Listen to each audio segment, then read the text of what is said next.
AP వైద్య ఆరోగ్య శాఖకు Bollywood megastar Amitabh Bachchan brand ambassador గా ఉండనున్నారు. ఈ మేరకు మంత్రి కామినేని శ్రీనివాస్ ప్రకటన చేశారు. దీనిపై మరింత సమాచారం మా ప్రతినిధి నరసింహరావు అందిస్తారు.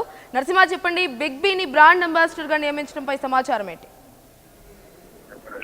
ఆంధ్రప్రదేశ్ ప్రభుత్వం వైద్య సలహా చైర్మన్ గా కానీ కమిటీ దానికి ప్రకటనకు బ్రాండ్ అంబాసిడర్ గా అమితాబ్ బచ్చన్ ని ఏపీ ప్రభుత్వం ప్రకటించింది. ఇందులో భాగంగానే ఈ ఏదైతే ఉందో ఈ అంబాసిడర్ ప్రకటించడం పట్ల ఇటు టీడీపీ కార్యకర్తలు కానీ ఇటు అంతేకాకుండా కూడా ఈ బ్రాండ్ అంబాసిడర్ ఆయన ప్రకటించడంపై కానీ అంతేకాకుండా వైద్యాన్ని ఇంప్లిమెంట్ చేయాలి, వైద్యంపై అవగాహన కల్పించేందుకు ఈరోజు ప్రభుత్వం ఈ నిర్ణయం తీసుకున్నట్టు తెలుస్తుంది. అయితే బ్రాండ్ అంబాసిడర్ గా ఏపీ ప్రభుత్వం అంబాసిడర్ ని అమితాబ్ బచ్చన్ ప్రకటించడంపై మాత్రం టీడీపీ కార్యకర్తలు కూడా హర్ష వ్యక్తం చేస్తున్నట్టు కూడా మనం చెప్పుకోవచ్చు.